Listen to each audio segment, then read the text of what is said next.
ఇప్పుడు సాంఖ్యక శాస్త్రం అంటే ఏంటంటే దీన్ని దత్తాంశం ప్రకారము మనం చేస్తాం.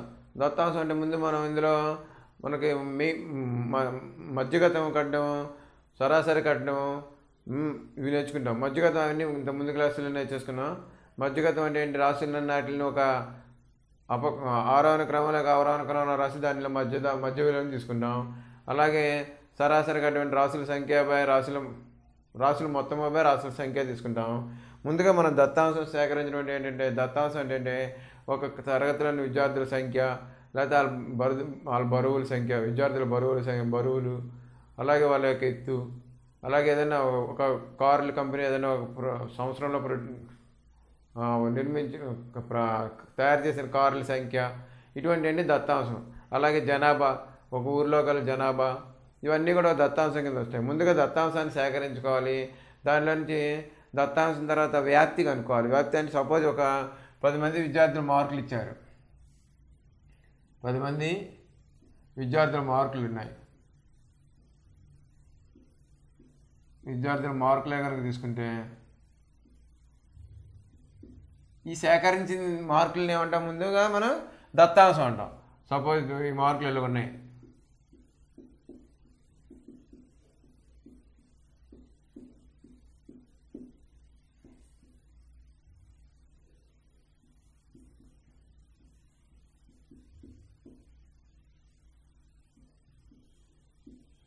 ఈ విధంగా 10 మంది విద్యార్థులు మార్కులు తీసుకున్నాం.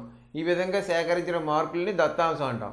దీని నుంచి మనం వ్యాప్తి కనుక్కోవటం. వ్యాప్తి అంటే ఏంటంటే అధిక విలువ మైనస్ తక్కువ విలువ, ఎక్కువ విలువ మైనస్ తక్కువ విలువ. ఇందులో ఏంటి?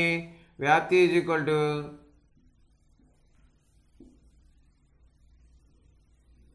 అధిక విలువ మైనస్ అల్ప విలువ. అధిక సంఖ్య మైనస్ అల్ప సంఖ్య. ఇందులో మనకేంటి? ఎక్కువ వచ్చిన మార్కులు ఎవరికి వచ్చినాయి? 95 మార్కులు వచ్చినాయి. తర్వాత తక్కువ ఎవరికి వచ్చినాయి? 25 మార్కులు వచ్చినాయి. దీని నుంచి మనం తీసివేస్తే ఎంత అవుతుంది? 70. దీన్ని మనం తరగతులుగా విభజించుకుంటాం. దీన్ని ముందుగా దత్తాంశం సేకరించినట్టు ఏదైనా ఒక ఇన్ఫర్మేషన్ కలెక్ట్ చేయడం. ఇప్పుడు ఇందులో మనం 10 మంది విద్యార్థుల మార్కులని కనుక్కున్నాం. ఇవి ఇలాగ వచ్చినాయి. ఆ మార్కుల నుంచి మనం వ్యాప్తి అంటే వాటి మధ్య ఎంత డిఫరెన్స్ ఉంది, భేదం ఎంత ఉంది. భేదం ఎంత ఉందంటే అధిక విలువ మైనస్ అల్ప విలువ. అధిక సంఖ్య మైనస్ అల్ప సంఖ్య తీసుకుంటే అది 95 మార్కులు మైనస్ 25 మార్కులు తీసేస్తే 70 మార్కులు అనేది వాటి యొక్క భేదం. దీన్ని వ్యాప్తి అంటాం. అలాగే దీని నుంచి గణన చిహ్నాలు, పట్టికలు తయారు చేయడం చూద్దాం. ఇప్పుడు చూడండి, ఇది మనకి ఒక తరగతిలో గణితం మార్కులు ఇచ్చారు. గణితం 50 మంది విద్యార్థుల గణితం మార్కులు ఇవి. 50 మంది విద్యార్థుల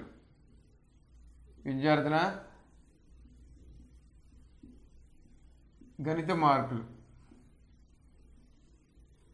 దీన్ని మనం ఏం చేయాలి? గణన చిహ్నాలుగా విభజించి పట్టిక తయారు చేయాలి. ఇప్పుడేంటి? టేబుల్ మార్కులు, గణన చిహ్నాలు,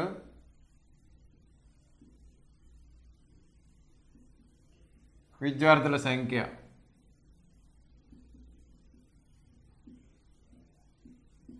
ఇదిలేండి, ముందుగా మార్కులు, తర్వాత గణన చిహ్నాలు, విద్యార్థుల సంఖ్య. అంటే దీన్ని బట్టి మనకి ఈ టెస్ట్ మనకి ఎన్ని మార్కులు అని చెప్పి తెలుస్తుంది. ఈ టెస్ట్ మనకి 10 మార్కుల టెస్ట్. 10 మార్కుల టెస్ట్ కాబట్టి ఏం చేద్దాం? 1 మార్కు వచ్చిన వాళ్ళు అలాగ ఎంతమంది, 2 మార్కులు వచ్చిన వాళ్ళు ఎంతమంది, 3 మార్కులు వచ్చిన వాళ్ళు ఎంతమంది, 4 మార్కులు వచ్చిన వాళ్ళు ఎంతమంది, 5 మార్కులు వచ్చిన వాళ్ళు ఎంతమంది, 6 మార్కులు వచ్చిన వాళ్ళు ఎంతమంది, 7 మార్కులు వచ్చిన వాళ్ళు ఎంతమంది, 8 మార్కులు వచ్చిన వాళ్ళు ఎంతమంది, 9 మార్కులు, 10 మార్కులు వచ్చిన వాళ్ళు మనం విభజిద్దాం.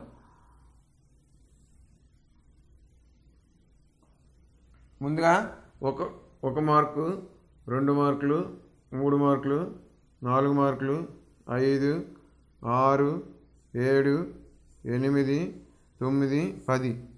ఈ విధంగా చూసుకుంటే ముందుగా మనకి 1 మార్కు వచ్చిన వాళ్ళు ఎన్నో చూద్దాం. గణన చిహ్నాలు.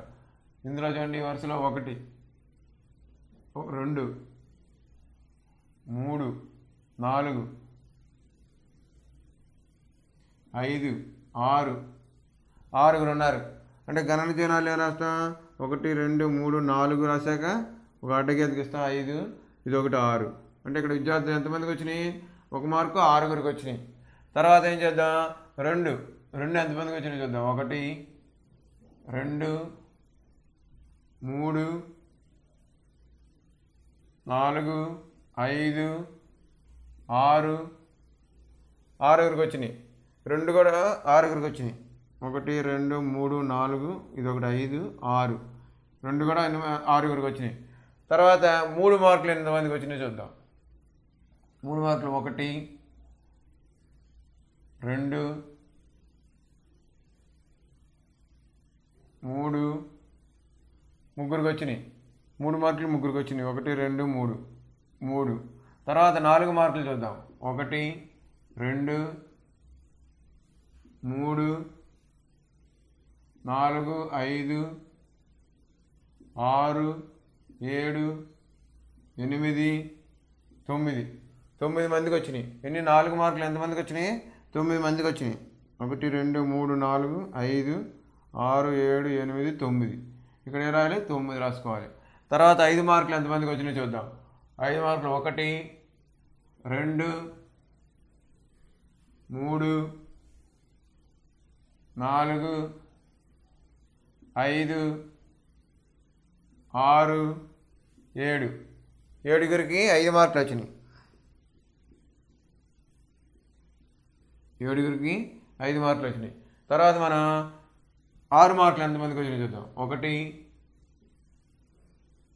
2 3 4 5.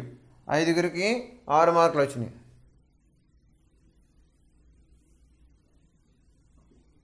తర్వాత 7 మార్కులు ఎంతమందికి వచ్చినాయి చూద్దాం. 1 2 ఇద్దరికి వచ్చినాయి. 7 మార్కులు ఎంతమందికి వచ్చినాయి? ఇద్దరికి వచ్చినాయి. తర్వాత 8 మార్కులు 1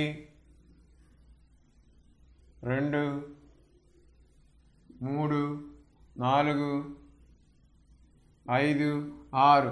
6గురికి 8 మార్కులు వచ్చినాయి. 6గురికి 8 మార్కులు వచ్చినాయి. తర్వాత 9 మార్కులు ఎంతమందికి వచ్చినాయి చూద్దాం. 1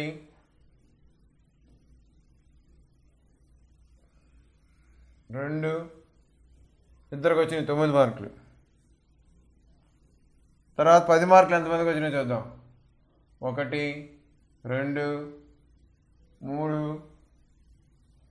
4. 4గురికి 10కి 10 వచ్చినాయి. ఈ మొత్తం కలిపితే ఎంత రావాలి మనకి? మొత్తం 50 మంది విద్యార్థులు కాదు, ఇవన్నీ కలిపితే మనకి 50 రావాలి. చూడండి, 6 6 12 15 24 31 36 38 44 46 మొత్తం 50 వచ్చినాయి. ఇదంతా వచ్చిన టోటల్ 50 సరిపోయింది. ఈ విధంగా మనం ఏం చేస్తామంటే ఇచ్చిన దత్తాంశాన్ని గణన చిహ్నాలుగా రాసుకున్నాం. గణన చిహ్నాలు అంటే ఏంటి? మొత్తం ఇచ్చిన మార్కులు 10 మార్కుల టెస్టులో ఎంతమందికి 50 మంది విద్యార్థులకు వచ్చినాయి, ఆ మార్కులను ఒక్కొక్కటి కింద విభజించుకున్నాం. 1 మార్కు వచ్చిన వాళ్ళు ఎంతమంది తీసుకున్నాం, 2 మార్కులు వచ్చింది, అలా విభజించుకొని ఆ గణన చిహ్నాలు రాసుకున్నాం, విద్యార్థుల సంఖ్య రాసుకున్నాం. చివరగా మీకు విద్యార్థుల సంఖ్యను కలిపితే మొత్తం విద్యార్థుల సంఖ్యకి సమానంగా రావాలి.